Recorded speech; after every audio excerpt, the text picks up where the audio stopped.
4 months after I escaped that house, I got a text message from an unknown number. It contained a single photo, and the man standing on the porch was wearing my jacket. This is the reason I no longer deliver pizzas at night.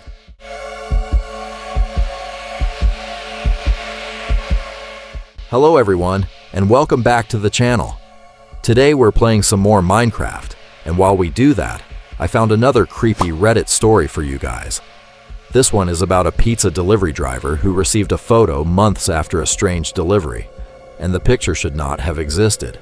So sit back, relax, and let's get started. I was 23 years old and had only been delivering food for 2 months when this happened. Before that, I worked at a hardware store, but my hours got cut and I still had rent and a car payment to make, so I started working nights.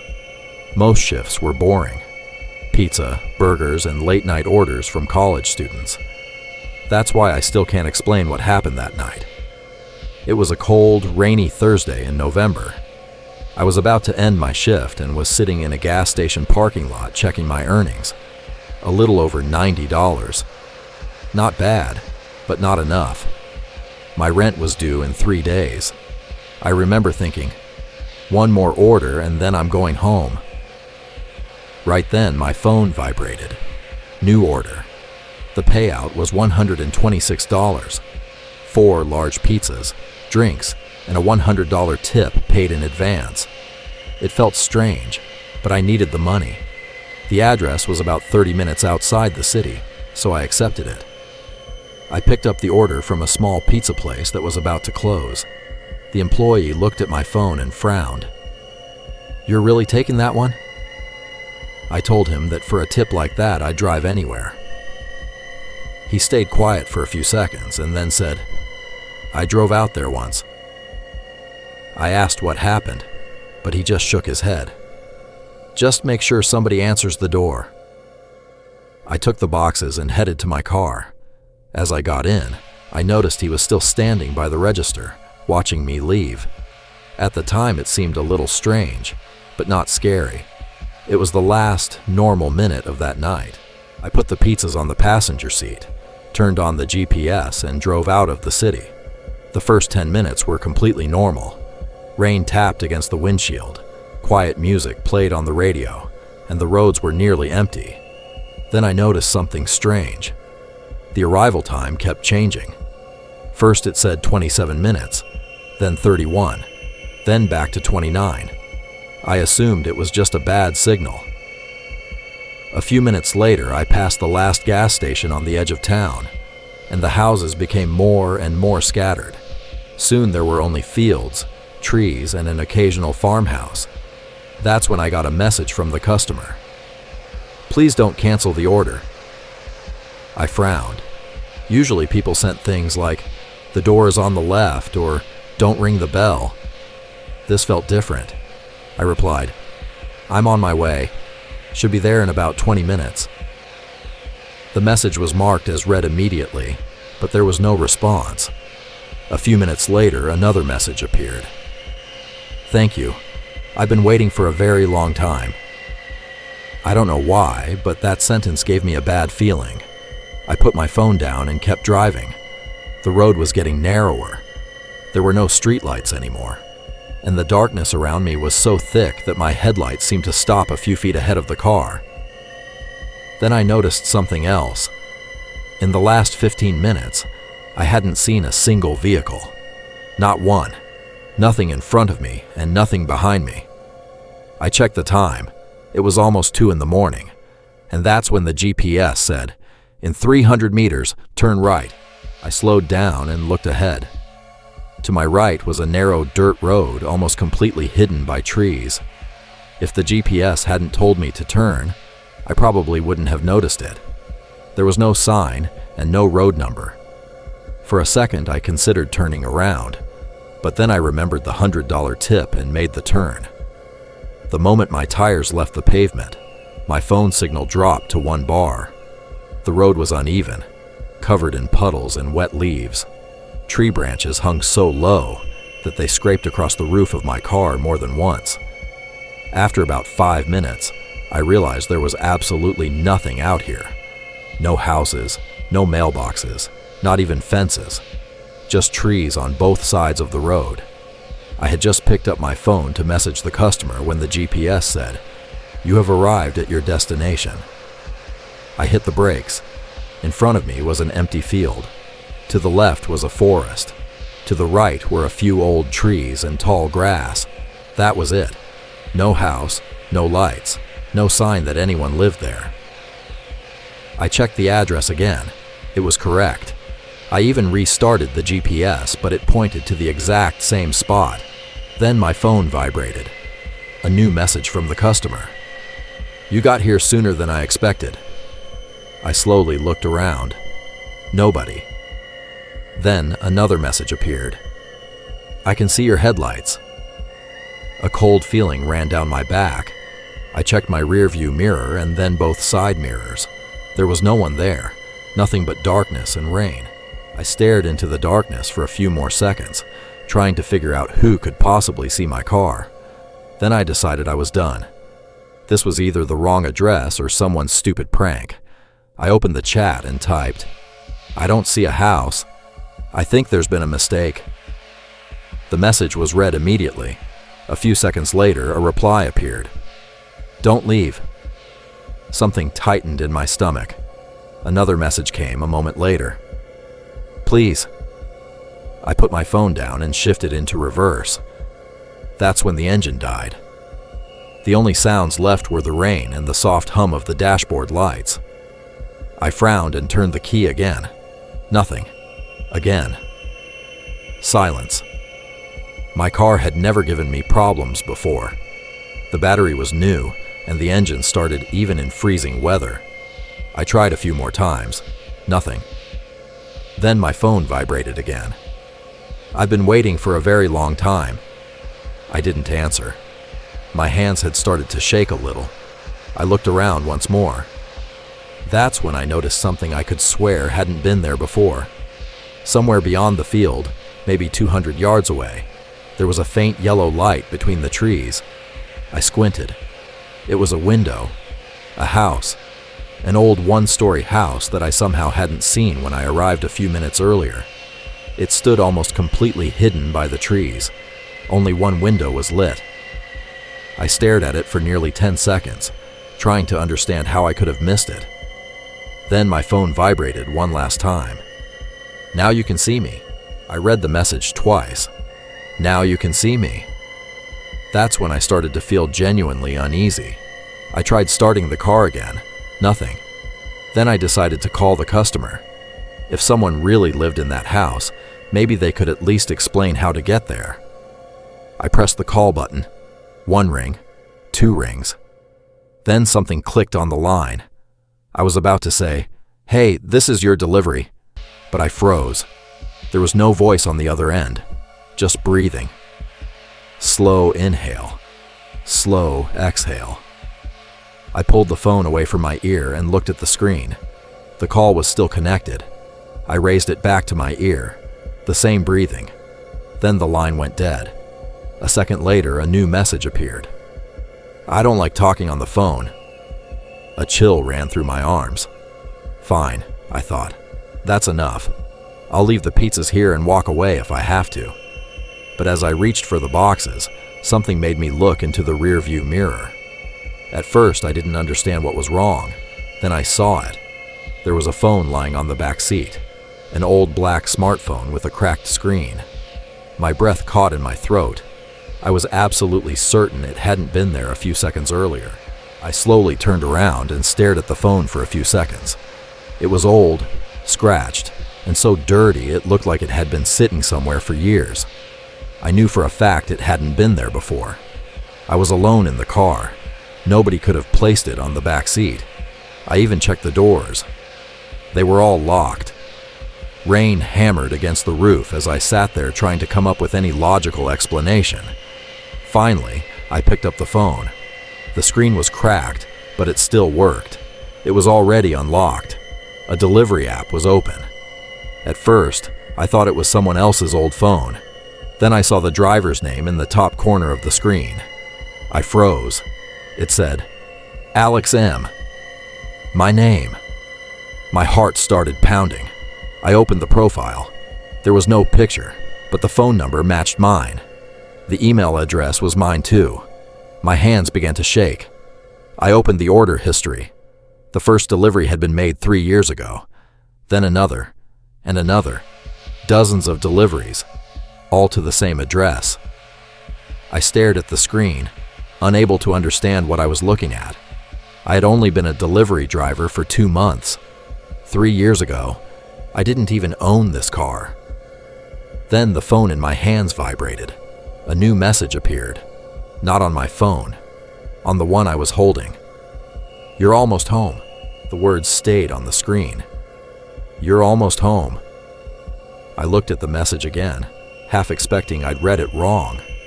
This wasn't my home. I'd never been here before. I was about to put the phone down when I noticed another tab in the app. Delivery photos. I tapped it. The first picture looked normal. My car was parked outside an old house at night. The second picture made my hands go cold. It was me.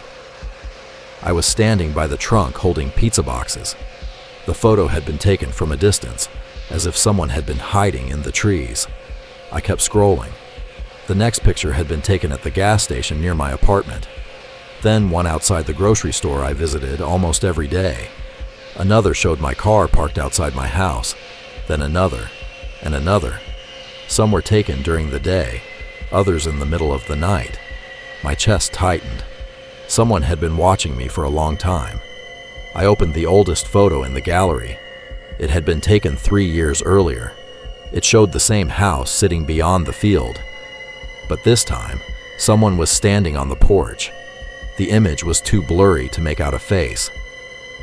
I zoomed in, and for a second, I forgot to breathe. The man in the picture was wearing the exact same jacket I had on that night. I don't know how long I stared at the photo. Maybe a few seconds, maybe longer. Then something made me look up. The light in the house was gone. I noticed it immediately, because it had been the only source of light in the entire field. Now there was nothing but darkness ahead of me. I looked back at the window and then at the phone in my hands. That's when something moved beyond the windshield. At first, I thought I imagined it, but I didn't. Someone was walking across the field. Slowly, not running, not rushing, just walking toward my car. The figure was still far away, but I could see enough. A tall man dressed in dark clothing. I instinctively checked the doors. They were all locked. The phone in my hand vibrated. A new message. "Thank you for waiting for me." My heart started pounding in my chest. The man kept walking. Slow, steady steps without stopping for even a second. I threw the old phone onto the seat and turned the key in the ignition again. Nothing. I tried once more. The engine didn't even attempt to start. I looked up. The figure was closer now. I could make out that his arms were hanging at his sides. He wasn't waving or calling for me. He was simply walking. The phone vibrated again. "Don't worry, I'm almost there." I stared at the man and tried to convince myself that he was just the owner of the house. Maybe the messages were some kind of prank.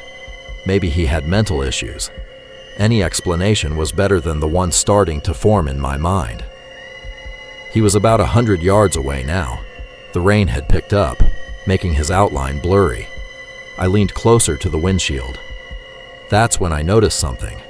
He was wearing a dark jacket, the same one I had on. I immediately looked down at myself and then back at the figure. Same length, same color. Even the light stripe on the sleeve was in the exact same place. My mouth went dry.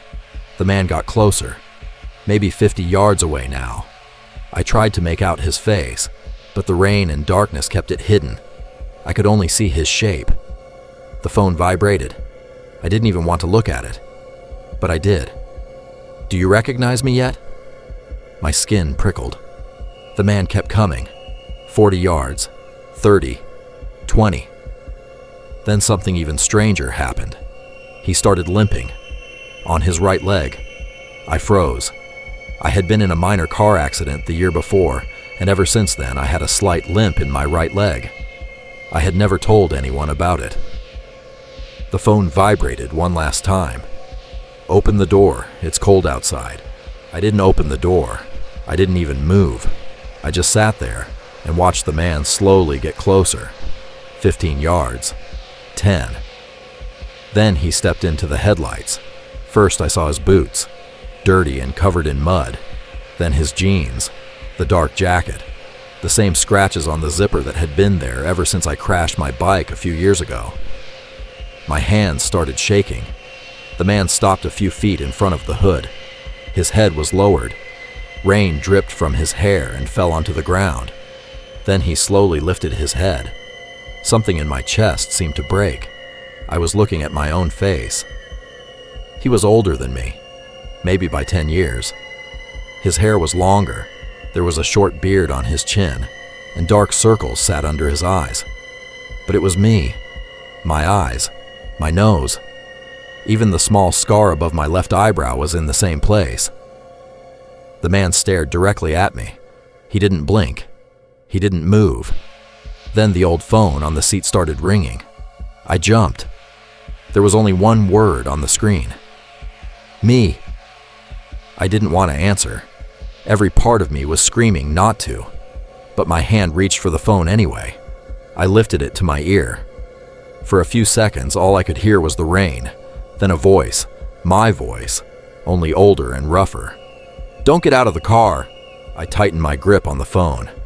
The man in front of the car didn't move.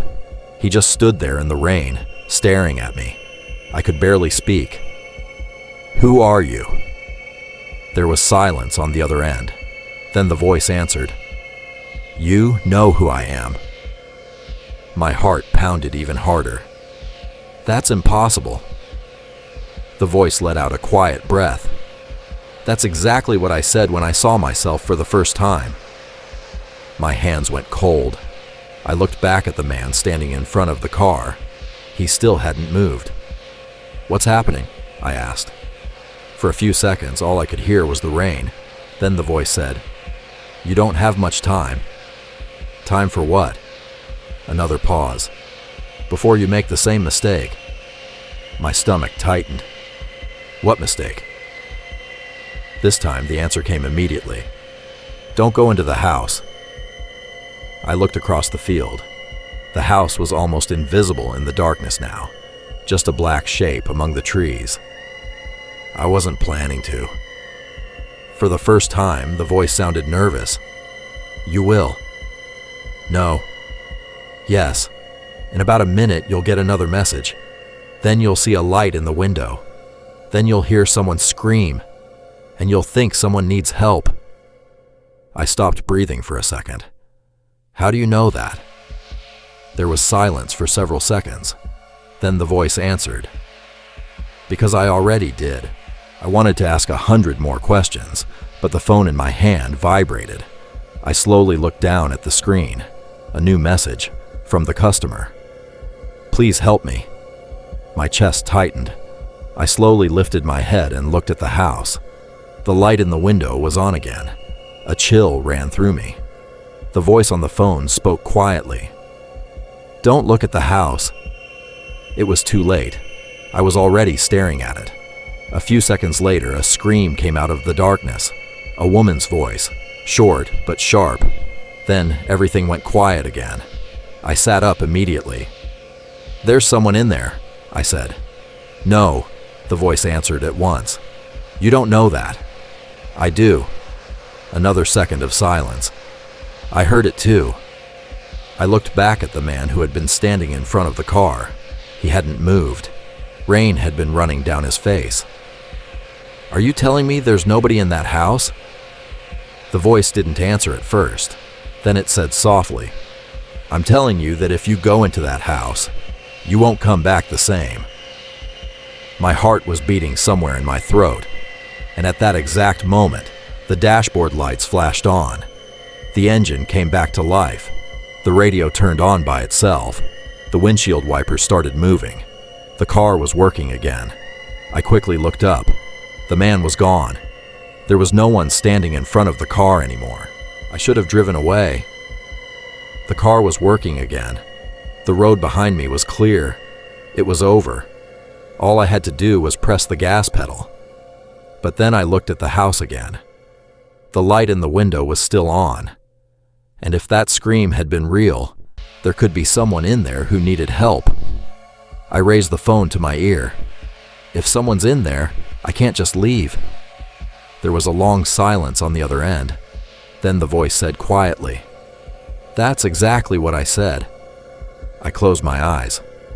"Are you really me?" "Yes." "And if I get out of the car right now?" The voice didn't let me finish. "You'll regret it for the rest of your life." I looked at the house again. The wind moved the trees and the rain had started to die down. Everything looked ordinary, almost normal. No strange shadows, no people in the field. Just an old house with a light in the window. I heard the scream again in my head. If there really was a woman in there and I drove away, I would never forgive myself. I slowly set the phone down on the seat. "Don't do this," the voice said. I opened the door. Cold air hit my face immediately. "Please," the voice almost whispered. I picked up one of the pizza boxes from the passenger seat. I don't even know why. Maybe I wanted to convince myself that this was still a normal delivery. Then I closed the car door and took my first step toward the house. The call disconnected. The grass was wet almost up to my knees. With every step, my boots sank into the mud. I walked slowly, keeping my eyes on the house. Now that I was closer, it looked even older. The paint was peeling off the walls, several windows were boarded up, and the porch sagged to one side. But the light in that one window was still on. I looked back. My car was far behind me now. Its headlights barely reached the edge of the field. For the first time that night, I felt completely alone. When I was only a few feet from the house, I noticed something on the ground. At first, I thought it was just a piece of trash. Then I bent down and picked it up. It was a keychain, old, scratched, with a small metal tag attached to it. My breath caught in my throat. 2 letters had been engraved into the metal, a M, my initials. I stared at it for several seconds before instinctively reaching into my pocket. My keychain wasn't there. I had always kept my keys on one exactly like this, but I had lost it about a year earlier and never found it. My stomach tightened. I slowly looked back at the house. The front door was slightly open. I was almost certain it had been closed a few minutes ago. I stood by the door for a few more seconds. Then I turned around and ran back to my car. I don't know why, but I suddenly knew that if I walked into that house, I would never come back out. I jumped inside, locked the doors, and turned the key. The engine started immediately. I hit the gas and drove away without looking back. When I reached the main road, my phone vibrated. A message from an unknown number. "You made the right choice." I looked in the mirror. There was nothing behind me except the dark road. A few days later, I quit my delivery job and tried to forget that night. And I almost did. 4 months passed. Then one evening, my phone vibrated again. Unknown number. 1 photo attached.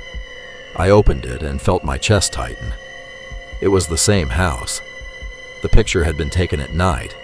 A light was shining from an upstairs window, even though I could swear the house had only 1 floor. A man was standing on the porch. His face was hidden by the darkness, but I recognized the jacket immediately. It was mine. A few seconds later, another message appeared. "Thank you for not coming inside." Before I could process it, one last message arrived. "Now I can finally go home." After that, the number disappeared. I never received another message from that phone. But sometimes I wake up in the middle of the night and check my screen, because I still don't know who was standing on the porch of that house. And what scares me most is the thought of one day receiving another photo, one where the house is empty,